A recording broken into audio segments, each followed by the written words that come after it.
That sent very, very wrong signals. So that was a bad move? And I believe so. And as soon as that ban was lifted, all the monies went. People took their money away. People took their dollars away because nobody was sure anymore what this government would do. And people went. Now you're asking for investors to bring in money.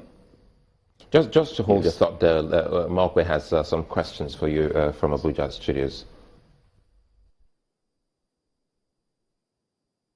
Yeah, are you bothered about the diagnosis that the CBN is coming up with? I mean, we've been told over the last couple of weeks that we're in a recession, but the CBN actually believes that the problem we have is a lot deeper and a lot more complicated than that. They speak of a stagflation. Does that bother you? It sure does, because like I was trying to explain before, the problems we've had are far, far deeper than what we are seeing now. Far deeper. And let me be honest with you, I do not believe that this problem can be resolved or sorted out now until we carry out major restructuring of this country. What do you mean? Look, now federal government is carrying so much load. They're in charge of so many things. They control the bulk of the funds of this country. And of course, most of them are abused. You have to restructure the way the government is run, bring down the government. We haven't heard anything about government saying that we are trying to cut down salaries, cut down allowances. You're talking about change, what you people should do for you. But the government must start. Yeah, but I think, if I remember, I don't know if it was President or the VP. Yeah, they spoke both of them. Both of them, right? About 50% reduction in, is it their salaries? I think there's something in yes. that. Will that in any way help? A few days we are reading in the papers how much the president, the VP, the aides, and the rest of them we are getting. Cut down the number of aides for a start. Even cut down. We have an unusually high number of aides for all the office holders. Cut down that of National Assembly. Up to today, we are debating on the salary and allowances of National Assembly members. We hear about people getting 20 million per month, whether it is true or not. But these are things, there must be some transparency in this whole thing, so that we then know if they are really cutting. Okay. If, for example, you are maintaining salary and you are getting 20 million and you cut 50% and you're getting 10 million, why should you get 10 million a month? Now, from your submission, if I could draw from that a bit, if we restructure, and that would mean giving more resources to the states, isn't that? Yes. How do we deal with the fact that, look, if you give them more money and you don't put in a lot of regulatory framework, you just may have them fritter the money away? Yes, you have to put in those regulatory framework. But who's going to do that? But also remember that the time this country was growing and developing was when we had the regional governments. Every region then controlled its resources, and the competition was so much, and a lot of improvements were made educationally and otherwise. You want us to go back to what we used to have? To be honest with you, what we are practicing now will not take us anywhere. What we are doing now, and I'm sure everybody now appreciates the fact that the current structure of this country will not take us anywhere, and that is the foundation of what we are seeing today. Is this coming up because we're in a recession? No, we've been talking about it. People have been talking about this restructuring. In 2005, National Reform Conference, it was discussed. In 2014, it was discussed. It's been a sing-song all these years about the need to restructure, move to the states, most of the things on the exclusive list. We're talking about railways, we're talking about this, we're talking about that. If the states were allowed to develop most of this infrastructure, like they do in other developed countries, we will make progress. You will find states competing, and they'll do well. But even if you look at the resources that the states have got and how they have used it, today the states can't pay salaries. Yes. They rely I agree, because center. we have states that have no money. And that's part of restructuring. If we restructure, let's say you restructure into 6 or 8 zones, whatever. You group these states, you reduce the cost of governance drastically. Most states cannot pay salaries because they produce nothing, they have nothing. All they do is go to Abuja every month and collect money.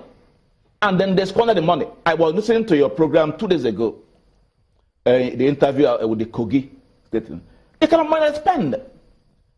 They don't ever make people believe that there's recession or that we are in their economic straits. No. Yes, you're talking about billions. I followed the interview, and the guy had difficulty. In fact, he didn't see anything wrong with what they were doing. We cannot continue that way. If at this point in time that there's serious economic problem, they are spending billions. All they do is buy cars. That's why everybody wants to go to government. Let me take this to your area where you also manage. Is this having any kind of effect within the capital market? Well, the economy and the capital market, everything tied together. And since 2008, when the capital market crashed, it has not been the same anymore. And even the crash of the capital market, we ought to have seen that coming. We ought to. Because in a few places I've spoken, I've said, look, at that time that the capital market crashed, it wasn't a surprise to many people, because those in authority of the regulatory bodies were not doing what they're supposed to be doing. And, for example, shares, you're trying to float an IPO, for example, and people are made to buy shares. The stockbrokers will corner the shares. They deliberately hike the price at which you buy those shares. Many people that you know never bought shares at IPOs because they know that the prices are overvalued. Now they sell off. And other regulatory functions were not there. As a lawyer, for example, there were increased number of issuing houses, for example. Everybody wanted to. So now they had to bend the rules to be able to get businesses. And the crash was coming. I happened to be in a particular transaction where I had to disagree with the company because I was the solicitor to the offer. And I was supposed to sign a document, which I refused to sign because I knew that there was something wrong. SEC was there. They said nothing. Stock Exchange was there. They said nothing. They found nothing wrong. Because they just come there, look at these things, and you move on. So when the economy, capital market crashed, it was a surprise. The groups representing the shareholders, all you needed to do was settle them.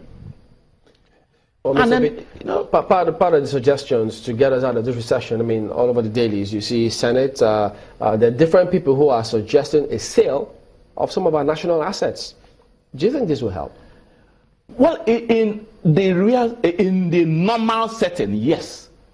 But we know very well, we've just sold PHCN or the power sector. We're still squabbling. In the normal setting? Yeah, in the normal setting, yes. You see, we like to compare ourselves with the UK, the US. These are places where the infrastructure is solid. They develop the infrastructure very, very, very well, so that economic problems come, they're able to deal with those ones. Here we have no infrastructure, nothing, absolutely nothing. People struggle every day to see whether they can make ends meet. People struggle, you have no power, you have no water. We're talking about, we knew when Michelin left. We knew when Dunlop left because of problems of infrastructure. And this was some 10, 15 years ago. What did we do, or what have we done since then? Nothing. The problems then are still here today. The problems we face then are still here. So I think it's a problem of successive government. That's why sometimes when you hear the current government blaming the immediate past administration, I mean, we think that they should forget, and I'm happy that people are telling them, look, forget that. Even I listened to an interview with the Aerofy the other day. He said, when he took over as Minister of Federal Capital Territory, many things were wrong, but he didn't dwell on them. He decided to look at the future, see what you could do. But here we are, the blame game every day, the blame game, the last government. No, you come in, do the best you can. If you are pursuing anti-corruption, let EFCC do their job. It is not a sing song. You know, we'll come back in a moment and take a look at what we should be doing. What else you think we should be doing to get us out of this situation that we're in. That'll be in just a moment. Do join us again.